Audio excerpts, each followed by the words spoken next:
All right, we are live. Another episode of Showed Up and Invest. J Money, what's going on, my brother? Hey, I'm doing good, Kevin, man. Missed you last week. I We're know back you were in here. Puerto Rico, brother. You were living the life, I was loving it, man.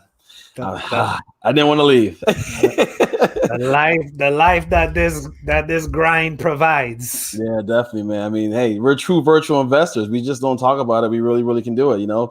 Kevin goes to Colombia for like 3 months at the end of the year every year, and I was sitting here all jealous of him. So I had to go to the island and see what it was all about. That's what's up. That's what's up. Listen, we're gonna talk more about how you guys can jump in this game and be able to enjoy your life just the same. Today's topic, we're gonna get deep into construction loans. There's a lot of different type of construction loans when it comes to investing in real estate. A lot of people are calling me all the time figuring out how that works. So we're gonna break down the details and some tips and tricks that you need to know about that. What else you want to cover today, Jay? You got anything that has been happening in the last week or two that you want to share? Well, I mean, I think on the same vein of construction loans is maybe just kind of I got an email from you today about some loan programs that are coming back. Maybe just give an update on what's going on out there, because we all have investors looking for certain type of products, and I know me and one of my partners, Mike, have been waiting for some stuff to come through, and so maybe just kind of give a quick update on how it's looking out there in the mortgage industry, and kind of get into some construction loans, and maybe tell couple stories, because one of my partners in Harrisburg just had to go through a draw with you, and Yeah. We ups just and downs of what's going on now during COVID with it. Yeah, so basically what's happened during this whole pandemic, it's given a lot of uh, financial institutions, whether private, hedge fund, or the traditional ones, whether you're buying a house to live in or you're a fix and flipper or whatever type of investor you are, this pandemic's really given a chance for people to like really regroup, start looking, start focusing on the details. As the time when we're rocking and rolling and deals are coming in, you're trying to tweak your systems on the go. So every single time you're like, all right, yeah, we'll figure that out, but this is what we need. And so really revamping systems or sometimes going through your quality control is hard to do when you're going 100 miles per hour. I mean, we know that in our own businesses, when we're trying to launch a new marketing campaign and trying to install a new software to do lead gen or CRMs or whatnot, it's like, okay, cool. One hand over here while we're still rowing the ship. That's just the way it goes. So this pandemic has really given, especially in the private money side, a chance for a lot of people to kind of look at their systems, fine tune them, see where the holes are, see where some of the frustrations were. And a big topic is on the construction side. But the good news, which you alluded to, is it's all coming back from the residential side to the commercial side. It's starting to come back in a conservative way. There is some adjustments, but even the private money for fix and flip for the next 12 to 24 months, if that's what you're looking for, is back in the game with some conservative guidelines, which we'll go over. The 30-year long-term private money is finally starting to show its head again. And again, conservative, but it's starting to come back. So we are now able to do that. Hedge funds are starting to come back and purchase some of these loans on the secondary market from the private money side as well. And it's good news for the people that are in good financial situations. Definitely. So I was just having this conversation where for the investor, I was having it this morning, for the investor that's trying to do a deal and it's like their home run, but if it goes wrong, it's going to break the bank and they're going to be in a tough situation. Those deals are going to be very hard to get done.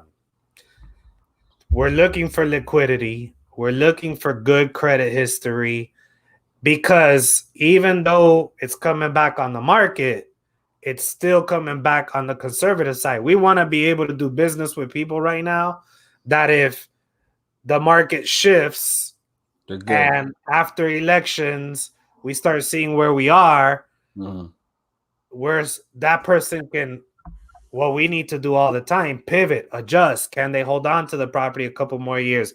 Can they turn it into a rental? We don't want them to be completely broke and out of luck and basically leave the project abandoned if the market turns on them because they were trying to make 50 grand on this flip. And if this doesn't happen, their money's tied up there and now they're broke. Yeah, you're looking for sound, sound investors that can handle and adjust whatever comes next. Because again, there is some uncertainty still in the air. I mean, it's good to see some normalcies coming back. A lot of these products were in abundance before Corona hit, and it's good to see them coming back on some kind of scale. And again, like we said, those investors who are, have liquidity, who are balanced, who have a good standing and a good footing, will be able to continue to invest regardless of the market. Right. If you're a real investor, you're going to invest regardless of the market. You just have to adjust some of your formulas. Right. 100%. Now, this doesn't mean, guys, that there's not who we call Pepe con Plata out there, the guy who's got money, and he's not necessarily the traditional or the institutional money that we're talking about right now. So we're talking about what's out there. We're talking about what you can easily find with dealing with the right people. You still have the ability, and this is something that you'll hear on the show all the time, to make VIP relationships with your dentist or the retired entrepreneur who lives in your neighborhood, and their guidelines and their threshold of what they're willing to invest or partner with you in is going to be completely different than the traditional sense that we're speaking about in today's show. So there is a difference, and what I'm going to cover is the norm, but that doesn't mean there's not exceptions to the norm, like in everything in life.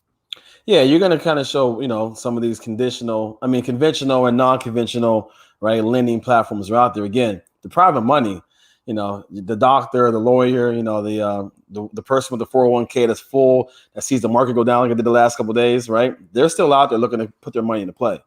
And those are different options. These are, more conventional guidelines on the private money or conventional market and what's out there right now.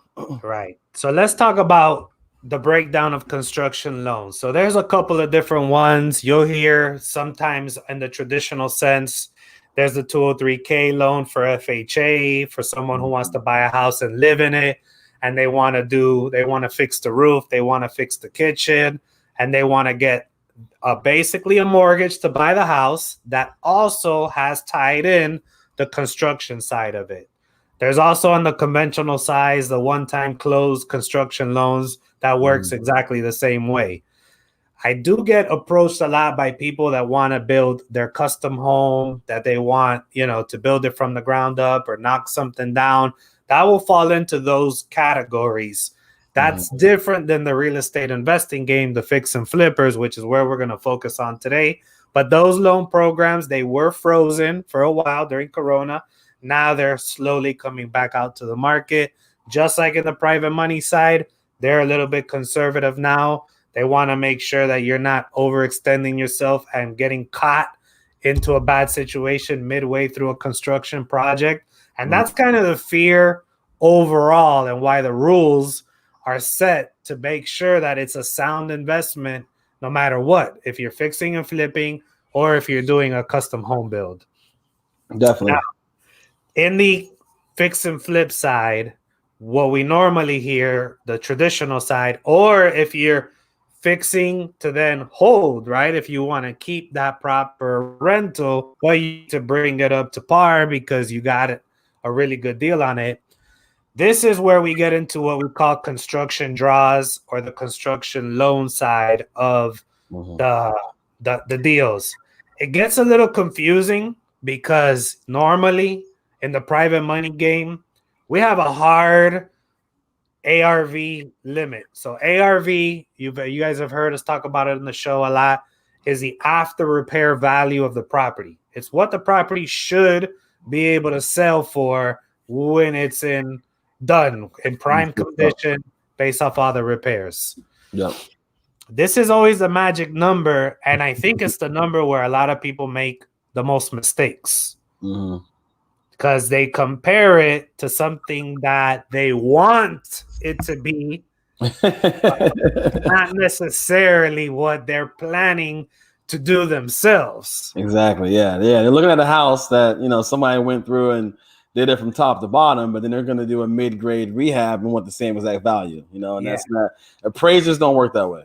Exactly. So obviously, listen, when we're talking about after repair value, and it's very relevant to the construction side because it makes all the sense in the world to basically decide to invest in the construction to get that ARV if you're going to do it correctly and follow the true comparable that you have in mind. But if you're comparing it to the person that has the pool and has the brand new kitchen, the brand new bathrooms, the brand new floors, and the security systems and the back patio with the TP and all that, and then you're going in there and slapping just paint, cleaning it up, changing the fixtures on the handles of your cabinets and on your doors, and basically putting in some elbow grease on the floors, and think that you can compare it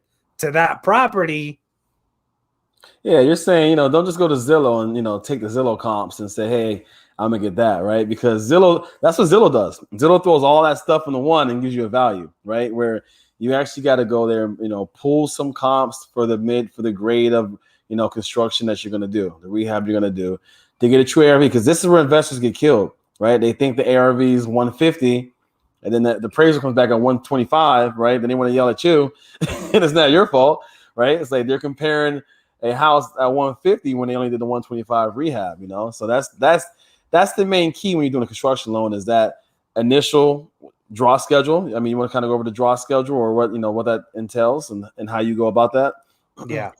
So we're going technically, especially now, up to about 65% of ARV. That's our ceiling, essentially. Yeah. So us as a private lender in a situation where you're coming to us wanting to do a rehab, we don't want to put more than 65% of our money into the deal, but we need you to have some skin in the game as well. And what is that different from before? Okay, like what was it before? Was it 75%? Before we were doing usually about 10%. So as long as you put in 10% of whatever the purchase price was, we would put in the rest of the money up to 65% of ARV, yeah. Right? So we would put 90%, and this is where it gets a little confusing, and we'll do some charts and stuff like that, and we'll share because I'm a visual person, so I really like when, we have, maybe I could bring up a calculator. Let's do this on the fly and see if it works. Maybe if I share my screen and share the calculator. If you're listening to us via audio, I'll still explain it so you can hear it. But let's see if I can share it. Tell me if this looks right, Jay. And can you see the calculator? Yep, I can see it. Looks good. All right. Looks good? All right, Perfect. All right, so let's say that this property is worth $100,000 to make numbers nice and easy. And then our limit, our ceiling that we just talked about is $65,000. Well, 65%, which is $65,000 as you guys see here. So I'm the private lender. You're coming to me to buy the house and get some construction on this, right? So I'm not going to go higher than 65,000 total at the end of the day. To answer your original question is, let's say you're buying the property at 40,000. Okay. So now you have a deal that's worth 100,000, but it needs work. And you got the purchase price at 40,000. We do these deals all day long. This is a normal situation. Back in the day, you would need to get at least 10% in the game. Now, sometimes we're still doing these for our VIP clients that we know, they know the market and things like that. But if I don't know you from anything, and this is our first deal together, before I would be able to let you come in with $4,000 plus the closing costs. And then we would put in the rest and you would be able to buy that property. Now, that 40,000 is more likely, depending on your credit, because we are taking a look at your credit just to kind of see what your habits are. We're not sitting here getting crazy with it, but we're going to take a look at it. Some of the bigger projects, we are requiring between 660 to 680 credit score, unless we could look at the credit and see that maybe it was a medical collection, something that makes sense that might have hurt your score, but isn't really a bad credit situation. We are using common sense underwriting, but someone who's got a bunch of lates on their student loans and their cars and a couple mortgage lates in the last couple of years, we're probably not going to want to get in bed with that person right now. But assuming everything is kosher, now we're probably going to go, from 40,000 to 80% of that, which you guys will see here, is a total of $32,000. So you got to put in $8,000 into the. We want you to put in more skin in the game so that you're not going to just walk away from the project because you got your money tied up in there, just like we do, no matter what happens in the market. Got it. Now, so you basically went from having to put 10,000 in to having to put 20,000 in, and just so we're clear right now, 10% to 20%. Yeah, just so we're clear right now, this is on the acquisition because we're talking construction loans. So the construction side of that is not. You're not talking about that yet. This is just on the actual purchase price of the property. Right. So right now we're just talking about buying the property, but you still need construction loan from us, which is the point of the show today. So not a problem. This is for the day of closing. You're going to bring $8,000 and we're going to bring $32,000 and you're going to be able to buy that property that's worth $100,000. So now the construction side is, give me a number, Jay. Let's say it's 20 grand. Okay. So $20,000 to get this property up to par so that it's truly worth $100,000 ARV after repair value. So if I add $20,000 to the $32,000 I already gave at closing as the lender, we have a total of $52,000. That works perfect because, as you guys saw earlier, my ARV limit of I'm not willing to put more than 65% of the ARV into this deal works perfect. It's $65,000 if it's worth $100,000 ARV. $52,000 is well under $65,000. Me as a private lender, I love this deal. This is a beautiful deal because I'm not even close to 65% ARV. I'm at total 52% ARV, which is 52,000 divided into 100,000 ARV. Beautiful. We'll do this deal all day, but I'm not going to give you the $52,000 the day of closing. I'm giving you the 32 so you could buy it. And then we're keeping 20 in a piggy bank. Let's just call it. The lender's keeping the piggy bank, and they're the ones that are going to basically what we call a construction draw. I'm going to basically give you the money little by little as you finish the project. Based on you mean I just can't get the 20 now and go out there, buy my new Tesla and see when I'm done? Typically, to be honest with you, it doesn't work that way. Yes. Now, how does that get done? Yes, it goes back to our disclaimer at the beginning of the show. When you have relationships with people, there's times that it gets done. I know you and me have done deals and I've given you all the money. We have a relationship. We have trust. I know you're going to get the deal done. I'm not going to sit there and worry about the inspections, this and that. Also, it has a lot to do with the numbers were sexy as hell. So it was a very low risk situation. So a lot of factors play into why I may or may not. But going back to the traditional, because I don't want everybody thinking that they're going to be able to go out there and establish relationships with their private money people and they're going to get 100% of the deal funded the day of closing. Traditionally, you're not going to get the full $52,000 up front. You're going to get 32 to buy it, and then the other 20, we're going to roll it out as you start to, complete the project. Now that's called a construction draw.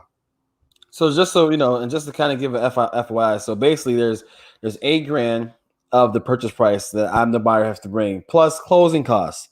A lot of investors, especially new investors, they get freaked out when they don't understand closing costs. There are closing costs on every deal that you buy, right? So there will be closing costs involved in there. So you need to have some money up front for the close and the sell, and then you need to be able to start the construction, right? Because the way Kevin does his draw, which we'll get into, you do some work, you show him it's done, then you get a draw for it, right? So you need to be able to have at least that amount of funds on hand. Yeah. So here I'm going to share with you guys. Tell me if you see it, an example of a draw schedule. Can you see it? I can see it. Try to zoom in some if you can. I don't know. Does that work now better? Yeah, that works a lot better. Yep. Okay. So here's a little secret sauce for you guys that have done a construction draw before or want to do one. Less is more.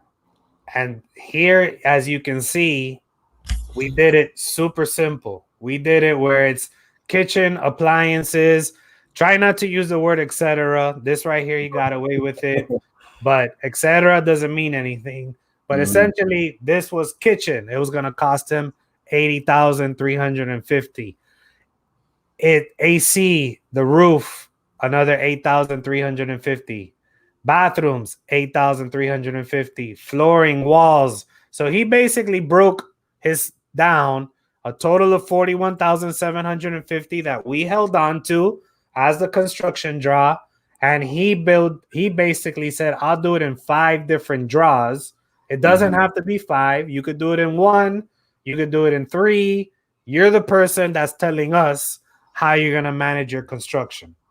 And that's key, right? Because you'll see people put down every little thing in the kitchen, and this is construction. It's going to change, right?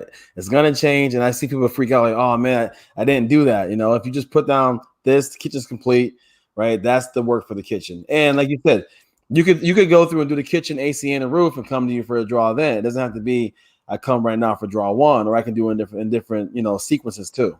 Right. Every time you finish one of these draws and you want the money, so let's say you finish all the kitchen with appliances, etc., and you want the $8,350. Okay, no problem. You let us know. We send out an inspector.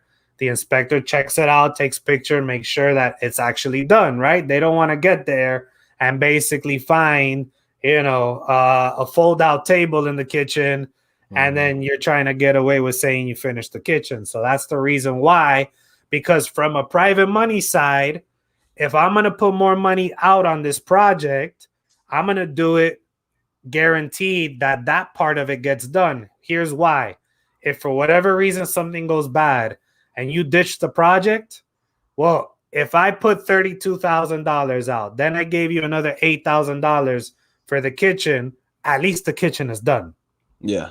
Yeah. So if I got to foreclose and take back this property and figure out what to do with it, at least that is something that I don't have to worry about.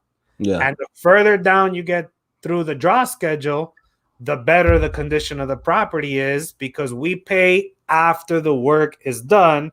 Then you can draw on that construction budget from the piggy bank that we've been holding. And that's how it kind of works. Definitely. Yeah, you're protecting your investment, right? I mean, if you want to jump shit after I did 2 draws, right? Hey, I got a property that, we invested 52% of the ARV and you did 2 draws already. So you're in a good position as a lender still.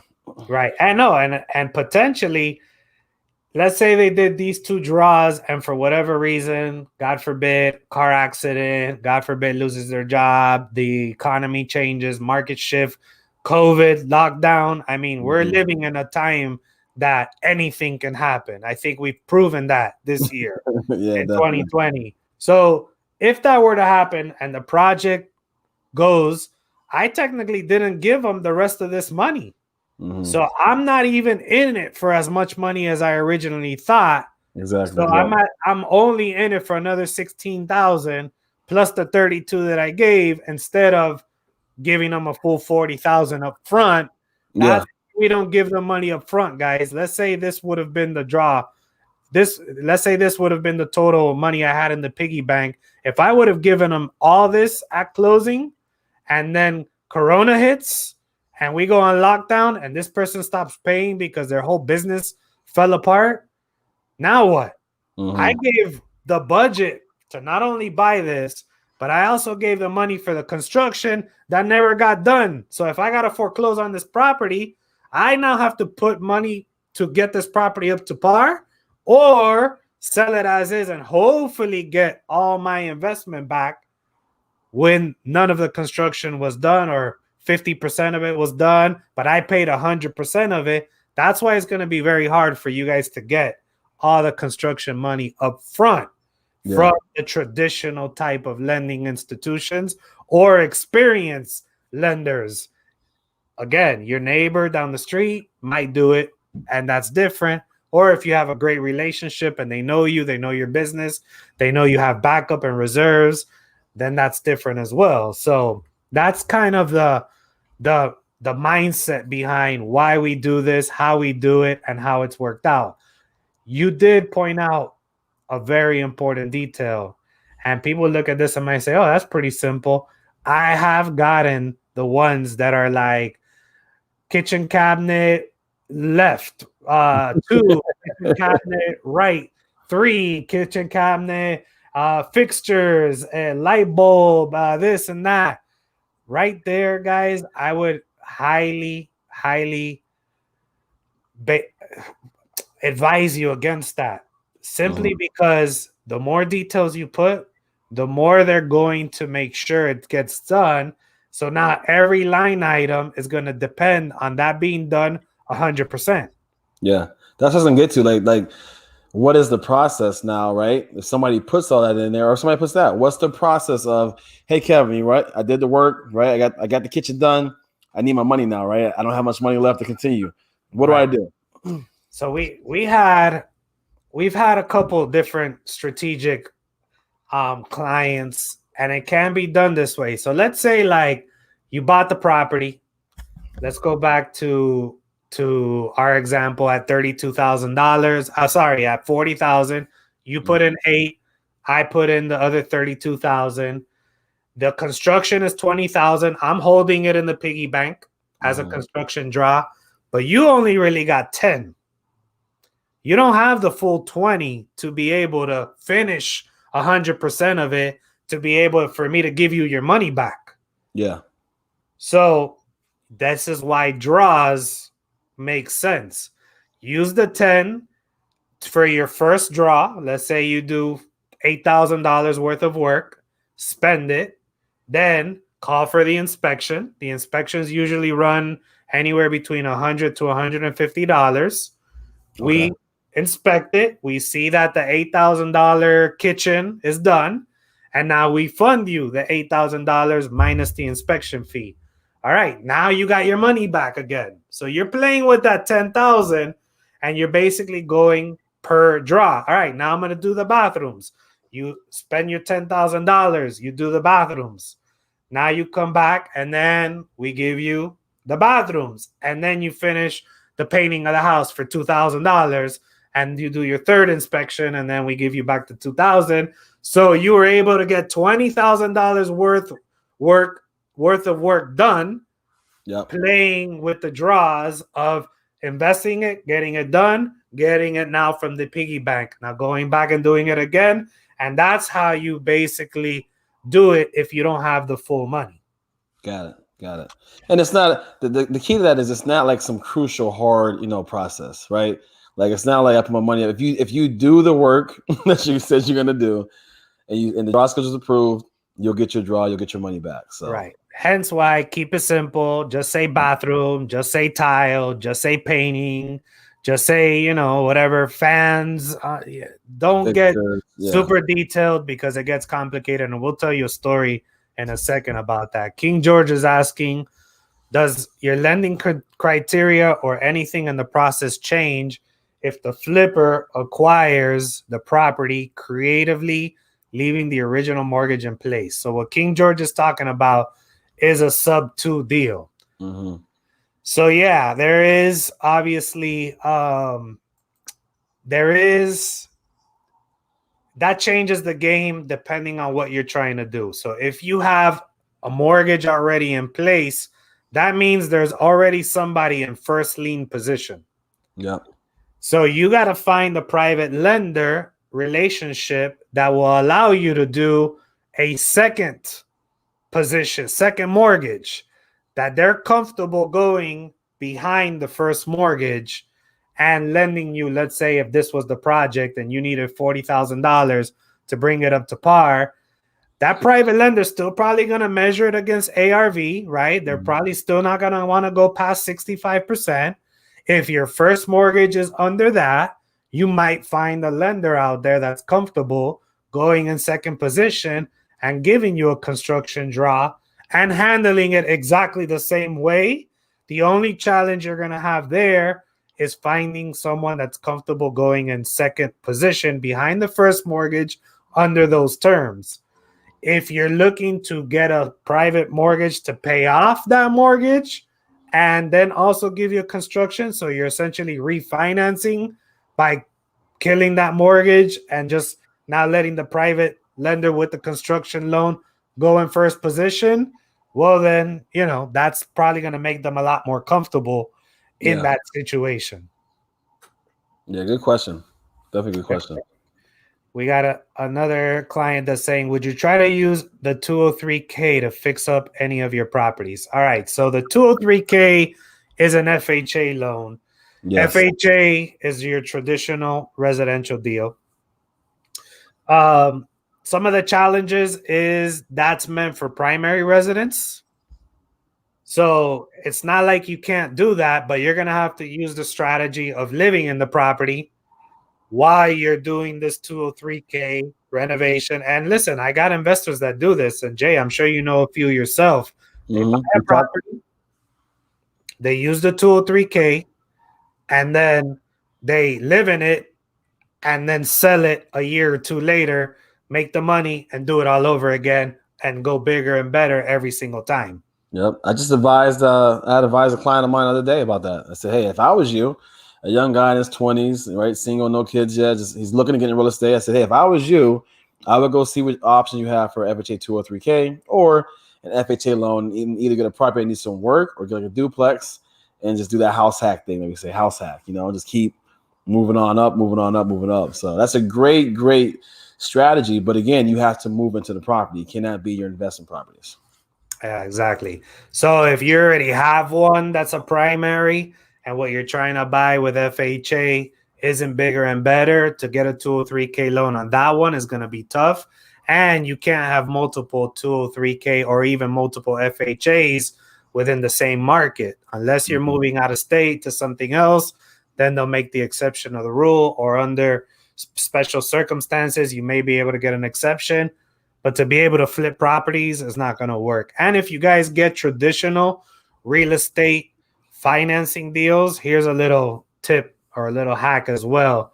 If you get a conventional or an FHA, and this is really an investment property, what the bank needs to make for this not to be an issue for them, and believe it or not, they do look at your history of mortgages. They want to at least collect 6 months worth of payments.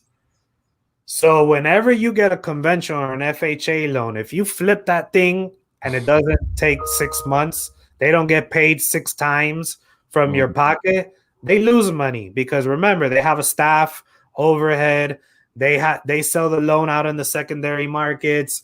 They have agreements with that secondary market. They pay commissions out to the people that, like myself, that lend and broker to them. So there's a lot of money spent to be able to do one loan. And that break-even factor has to be at least 6 months or more.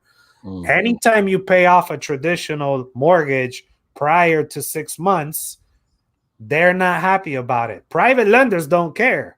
That's why the private lenders, they're a lot more lenient and they'll lend you the money. If it takes you 3 months to flip, no big deal. And they lend it to you at a more expensive term because they make their money up front. That's why we charge points. That's why we charge an interest rate. And then most of the time we don't offer a prepayment penalty. It's like, take as long as you need to. You got 12 months or you got 18 months to do it. If you do it in 3, great. We'll do it again. Go find another property. I'll fund you again. And if not, then, hey, okay, we're gonna have to extend this if it took you long. But if you go traditional and you pay them off within 6 months, I will tell you, if you do that more than once, and then they start seeing that habit on your credit report where you get a FHA loan and then you flip it, and then you get another FHA loan and you flip it, and you get another FHA loan and you flip it, and you haven't been making at least 6 months worth of payments, they're going to give you a real tough time underwriting your file next time. And you're not going to know why, because you still qualify, but they're going to go through every loophole because they know your game and they don't want to do that deal to lose money. So can they technically deny you because of that? Like, is there a red flag where they can say, hey, this is an issue, or they can try to comb, pick through everything and find what they can find? Every guideline has what they call underwriter discretion. Oh, gotcha. Yeah. So they could basically say, hey, it looks like you're flipping properties and this is not an investor loan. You're showing a history of paying off these mortgages in 3 to 4 months.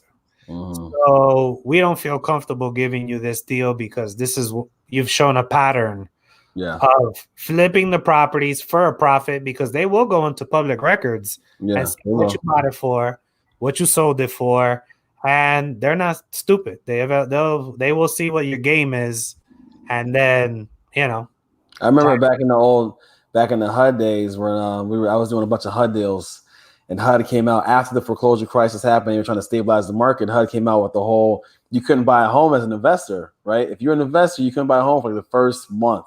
You had to be a homeowner or a HUD-approved nonprofit or a teacher, firefighter, whatever. And I knew a couple of guys who were kind of maneuvering that law, and they got caught, right? HUD will find out what's going on. They tracked them down, saw what they were doing with the deals, and said, hey, this is fraud, right? If you said you were buying this house to either live in or as a nonprofit, and you just buy it to flip it, and they got in big trouble. So they will. Don't mess with FHA. Don't mess with HUD. Do things by the book. Now, if you do it the right way, you can technically do what Kevin said. It's now illegal to buy a house, fix it up, live in it for a little while, and sell it.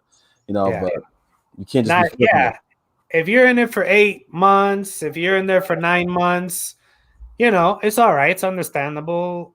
Technically, they want you in there for at least 12 months. That's the sweet spot. If you're in a property for 12 months, at that point, you could rent it, flip it, sell it, and they don't care, and that won't be a problem. They made their money. They got paid back. You were in the property doing your thing. That's all good. So those are tough, but they're doable. And I do know a couple people house hacking like that, and it works, So we get into that in our creative training that you guys can find that shutupandinvest.club. There's a free virtual training, and then there's a bonus training that we have in there for the creative financing, and we get into house hacking and some of the tricks there. One point that I wanted to share when we were talking about the construction draws, let me bring it back up. You got to make sure, and this is like what Jay was alluding to on a deal that we had. You got to make sure that the same construction draw is the one being used the whole time with all parties. The appraiser cannot get a different construction draw. So when the appraiser is doing the appraisal report and is calculating the ARV, if you give him a construction draw that says, I'm going to turn this into a jacuzzi, and I'm going to do this, and I'm going to include this and these fixtures, and then all of a sudden you send this as a construction draw to us, realize that when we connect the dots, if the ARV is based off of a different draw schedule, that means that value is based off of that plan, not this one. So whatever that gets used for the appraisal, whatever draw schedule gets used for the appraisal is going to be the one that at the end of the day, everyone's going to stick to. And that right there can complicate things. So again, I can't stress enough, keep it simple. For yourself, if you're using one that has every Home Depot product you're going to buy, and you have it because you're really good at breaking things down, please. I mean, that's awesome. I am not at all telling you not to do that for yourself. Just do not give that over as the draw schedule. Keep that for your own internal breakdowns and numbers and your tracking, and then just round it off and give it to, you know, the lender and the appraisal in a very simple format like you guys saw in that example. Perfect. And is there a time frame? Like, is there a time frame on, hey, I got the first draw, I need to have the last draw done within this time frame? Most of the time is pretty lenient depending on who you're working with. I mean, I've had guys that don't even end up taking the draw because they've had someone come and say, hey, I want to buy this off of you as soon as you're done. And as soon as they finish the construction, they're in escrow. And it's like, sure, you want the money back for 2 weeks while you've, you know, finished the sale? No problem. And we wire it, and then they pay us all back. And they didn't even get a chance to really use the draw just because their property was hot and they already had a buyer lined up as soon as the construction was done. But if you take it, it's as good as the whole term of the loan. So if you took out the full loan for 12 months, you got 12 months to do it. And if you decide to do 3 out of the 5 draws before you call for an inspection because you have the money and you're putting it up and you're getting everything done, and then you call and we come and we check all 3 draws, then you really will turn it into one, and we'll give you the money for anything that's done that you originally put on the draw schedule.